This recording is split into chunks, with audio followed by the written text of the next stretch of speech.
Posisinya waktu itu Rika lagi tidur nyamping gini. Nah di belakang dia itu kayak ada orang, kayak ada yang tidur di situ. Rika masih nggak tahu apa, tapi lama-lama kok perasaannya tuh kayak dipeluk.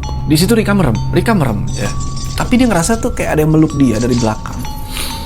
Akhirnya dia buka mata. Terus cuma pas buka mata itu dia nggak ngeliat ada tangan yang meluk. Pelan-pelan dia nengok ke belakang. Sebelum ceritanya dimulai, jangan lupa klik tombol subscribe, nyalakan lonceng notifikasinya, dan bantu channel Suara Tengah Malam terus menghadirkan kisah-kisah horor paling menyeramkan setiap malam. Tulis di kolom komentar dari mana kamu menonton dan jam berapa kamu mendengarkan cerita ini. Siapa tahu, ada yang ikut mendengarkan bersamamu. Selamat mendengarkan, dan semoga malam ini tidak ada yang memanggil namamu. Yang namanya demam, itu kan penyakit biasa gitu ya, siapa aja bisa kena ya kan. Dan Rika pun mikir yang sama, mungkin si Fajar ini masuk angin. Tapi semakin malam, badannya Fajar makin panas, mukanya pucat, bibirnya kering, lemes parah. Akhirnya Rika ambilin obat, itu kan dia bikinin teh manis anget, dikompres palanya si Fajar, terus dibikinin jamu juga tuh, berharap panasnya cepat turun. Malam itu Rika nggak bisa tidur, karena ya dia ngeliat suaminya sakit begitu, nggak bisa tidur dia. Dia kompres, dia ambil air, dia jagain terus malaman. Nah malam itu di luar rumah itu sepi banget. Cuma bodo amat lah, dia lebih mikirin suaminya di situ. Nah untungnya, alhamdulillah setelah dirawat semalaman, kondisinya Fajar udah mulai itu membaik. Panasnya turun, mukanya juga udah nggak terlalu pucat. Fajar sempat cuti sakit dulu tuh kan beberapa hari, sampai akhirnya Fajar sehat, dia berangkat kerja lagi. Pagi itu Fajar berangkat lebih awal. Sebelum cabut, dia tuh sempat pesen ke Rika, kamu jangan capek-capek ya mas gitu. Udah Fajar pergi tuh naik motor. Kayak biasa, begitu Fajar pergi, suasana rumah langsung sepi banget. Tapi ya Rika nggak mau mikirnya macam-macam. Dia beres-beres aja tuh kan, dia nyapu, dia rapin dapur, dia cuci-cuci. Waktu itu masih pagi, sekitar jam 8. Habis beres-beres, Rika duduk di ruang tamu. Niatnya cuma pengen selonjoran doang warga malam, 5 menitan lah. Tapi baru selonjoran bentar gini, mata langsung berat. Kayak ngantuk banget tuh, ngantuk banget. Rasanya kayak habis minum obat tidur, ngantuk banget. Aduh, lama-lama dia nggak kuat. Lagi duduk selonjoran begitu, dia ketiduran. Sampai tiba-tiba, Rika kebangun. Karena dia ngerasa kayak ada yang ngebangunin. Dia buka mata nih warga malam kan. Di depan dia, itu udah ada nenek-nenek. Kalau kita deskripsiin, nenek ini tuh nggak terlalu tinggi. Mukanya pucat, pakai kerudung warna coklat. Nenek itu ngeliatin Rika, dia bilang, Dok, bangun. Masih pagi. Jangan tidur. Rika langsung kayak, bangun gitu kan. Cuma nenek itu tiba-tiba nggak ada. Nenek itu hilang warga malam. Entah tadi itu cuma mimpi atau gimana. Tapi pas dia kayak, kan dia bangun gini kan. Yang di depan ada nenek ngomong gitu. Kayak, itu nenek hilang. Akhirnya dia cek pintu depan, cek pintu belakang, cek dapur. Gak ada siapa-siapa. Dia sampai keluar rumah buat ngeliat ke gang depan kontrakan. Dan itu sepi. Kebun di samping rumah juga lagi nggak ada orang. Bener-bener gak ada orang lewat, gak ada nenek-nenek. Akhirnya Rika masuk lagi tuh ke dalam rumah kan. Dia duduk di ruang tamu tuh, pikirin itu nenek dari mana gitu kan. Mau dibilang mimpi, tapi kok kayak jelas banget. Akhirnya dia coba nenangin diri lah. Udahlah, mimpi itu fix mimpi, capean gitu kan. Tapi suara si nenek yang ngomong, Dok bangun, jangan tidur, si pagi, itu terngiang-ngiang di kupingnya dia. Udahlah, akhirnya setelah nenangin diri, Rika berdiri, dia pergi ke dapur. Dia keinget nih kalau dia belum sempat masak.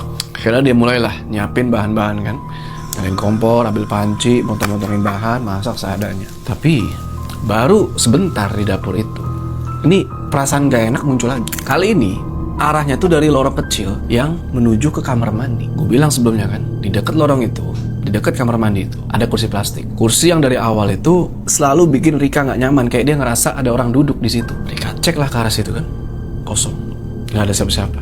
Yaudahlah, akhirnya dia lanjut masak.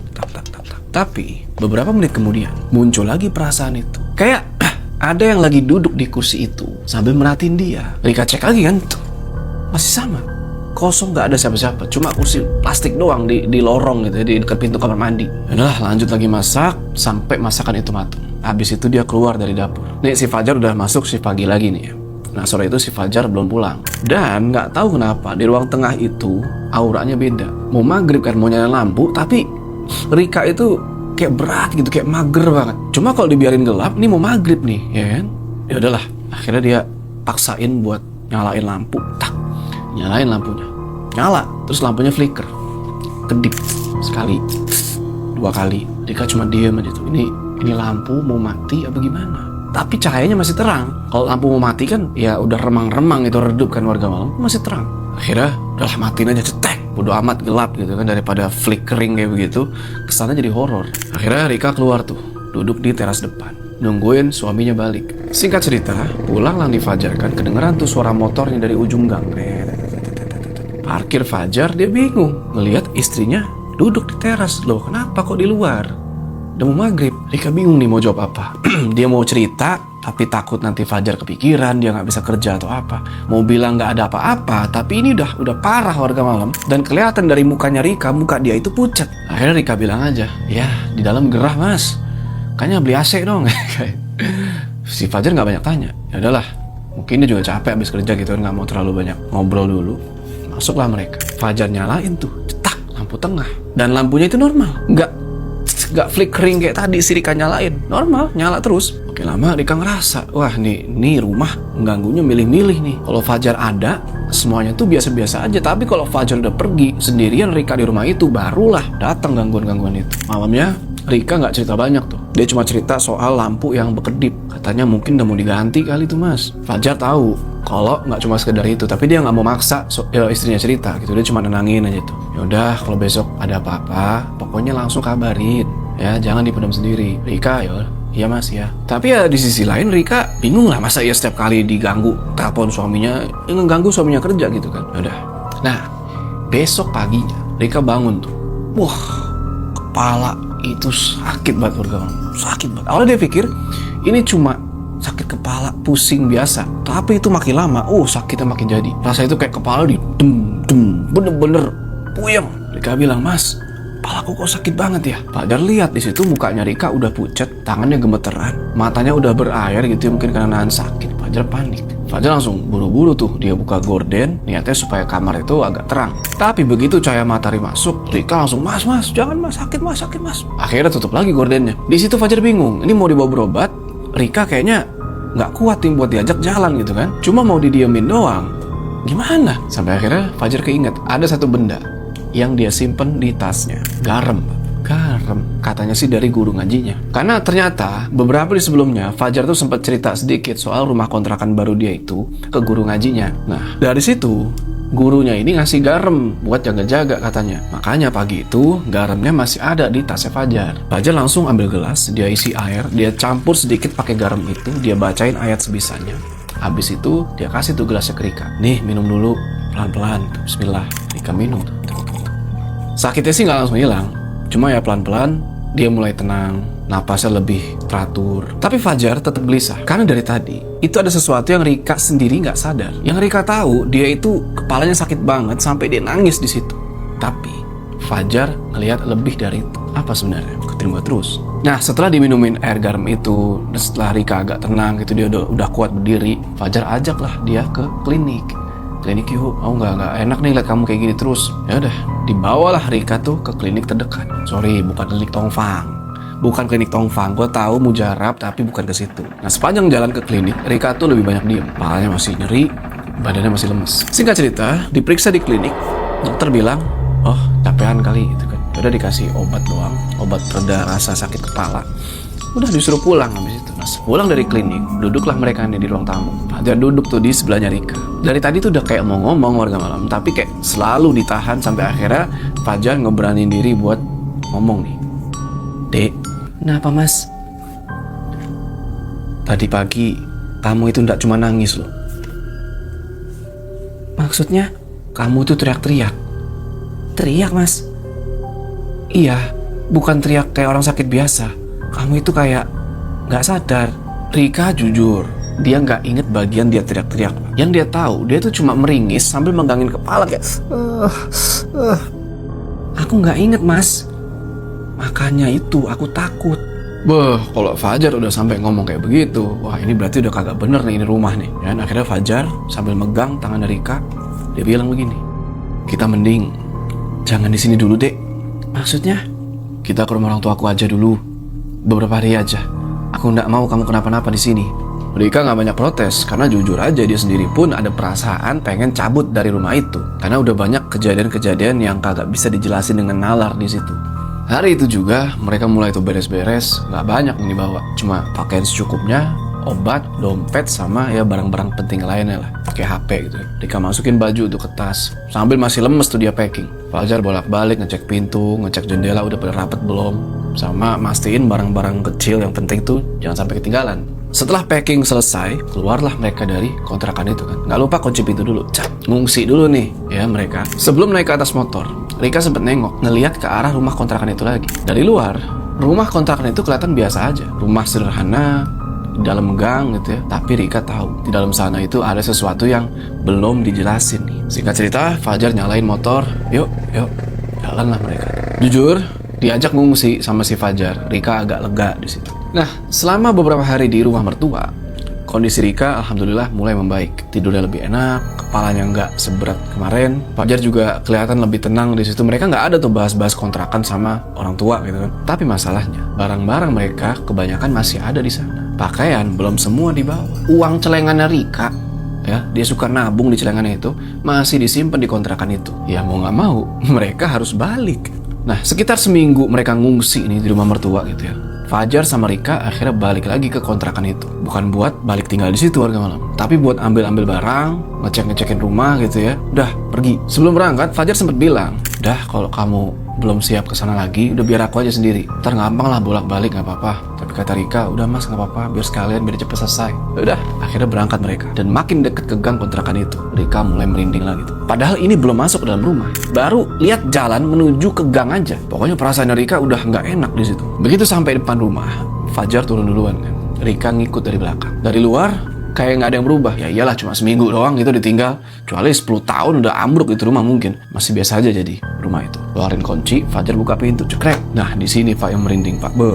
Begitu pintu dibuka sama Fajar warga malam, itu isi rumah berantakan. Baju-baju berserakan, kantong plastik pada kebuka-buka, barang-barang kecil pada jatuh-jatuhan, pada pindah posisi, kasur geser. Wah, kayak habis diacak-acak warga malam. Padahal Fajar sama Rika inget banget mereka nggak ada ngacak-ngacak. Packing ya packing aja, tapi packing yang rapi gitu, bukan yang enggak. Masuklah Fajar sama Rika. Fajar cek tuh ke seluruh sudut ruangan. Karena kok berantakan kayak begini, takutnya apa? Maling.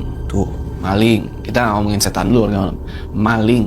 Cekin tuh ruang tengah, dapur, semua ruangan dicekin. Tapi nggak ada tanda-tanda orang ngebobol masuk gitu. Jendela masih pada rapat, pintu masih pada rapat, nggak ada yang rusak, nggak ada yang dijebol. Tandanya nggak ada maling. Tapi kok dalamnya berantakan. Rika terus pergi ke tempat dia nyimpen celengan. Dicek lah tuh celengan dia. Pas dibuka, duitnya nggak ada. Duitnya hilang warga malam. Berarti ada maling, tapi masuk lewat mana? Jangan-jangan Wulan, Pak. Wulan, Bu. Kan dia punya kunci. Waktu itu dia pernah masuk kan? Dia pernah masuk, nggak pakai bilang, terus pergi. Gitu aja. Tapi gue ragu, itu Wulan beneran Wulan? Manusia gitu, maksudnya apa? Setan gitu. Secara nggak ada suaranya. Anyway, kita balik dulu. Akhirnya Rika lemes gitu kan, dia duduk di pinggir kasur. Dia bilang ke suaminya, "Mas, capek aku mas." Bingung juga mau marah ke siapa. Lagi-lagi mau nuduh orang masuk, tapi siapa? Kemungkinan ya Wulan itu.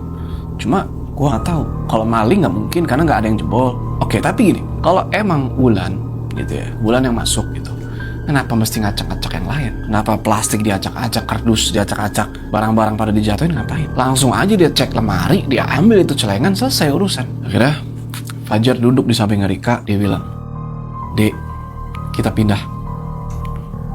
Kita gak usah tinggal di sini lagi." Rika nggak bantah sama sekali di situ. Karena buat dia, cabut dari kontrakan itu adalah prioritas number one. Nggak pedulilah mau murah gitu ya, mau deket tempat kerja, tapi kalau isinya kayak begitu mah, gua juga ogah. Akhirnya Rika telepon tuh orang tuanya. Dia nggak ceritain detail, dia cuma bilang dia nggak cocok sama rumahnya nggak nyaman ternyata gitu. Barang-barang berantakan gitu, duit hilang. Akhirnya pindah. Jemputlah tuh sama orang tuanya Rika. Nah, sambil nunggu orang tuanya Rika datang, Rika sama Fajar mulai tuh beres-beres. Yang bisa dibawa, mereka bawa. Yang kagak penting, mereka ikhlasin aja lah. Nah, di tengah beres-beres, Rika masuk ke kamar buat ngambil baju yang tercecer tuh dekat lemari. Di situ, dia notice, Pak. Di lantai, itu ada pasir. Persis pasirnya, kayak yang awal-awal cerita tuh. Yang dia ngeliat ada pasir di ruang tamu. Rika hampir mau manggil Fajar nih, mau bilang soal ini, tapi nggak jadi deh. Buat apa? Toh mereka juga udah mau cabut. Singkat cerita, datanglah tuh orang tuanya Rika. Barang-barang mulai tuh diangkut keluar satu persatu. Setelah barang terakhir keluar, Fajar masuk sekali lagi ke rumah itu buat ngecek. Rika nunggu di depan tuh bareng sama orang tuanya. Tungguin tuh si Fajar kan, 5 menit belum keluar-keluar. nungguin kenapa nih orang gitu kan. Sampai akhirnya keluar dia. Udah yuk kunci pintu. Alhamdulillahnya setelah mereka mutusin buat pindah, buat keluar dari kontrakan itu, Rika sama Fajar dapat kabar bahagia. Mereka hamil anak pertama mereka. Untung aja mereka mutusin buat pindah kan. Kalau mereka masih tetap di situ, wah kagak tahu deh. Semenjak itu, Rika sama Fajar lebih teliti lagi kalau nyari kontrakan. Mereka tuh udah nggak tertarik lagi sama harga-harga murah.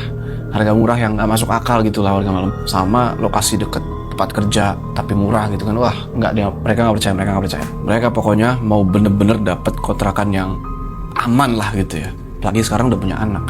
Tapi warga malam di sisi lain ada beberapa pertanyaan nih yang masih belum kejawab. Yaitu pasir, soal pasir itu maksudnya apa? Terus Wulan, kalau emang itu Wulan beneran si Wulan manusia, dia nyari apa di gudang? Dan kenapa dia masuk-masuk gitu aja? Dan kalau itu bukan Wulan, ya katakanlah ini Wulan jadi-jadian nih, setan menyerupai Wulan gitu kan. Siapa yang udah ngambil duitnya Rika di celengan? Tapi udahlah, Rika sama Fajar nggak mau nyari tahu lebih jauh warga malam. Mereka udah, yang penting udah pindah dari situ, udah kita anggap aja pengalaman, udah selesai.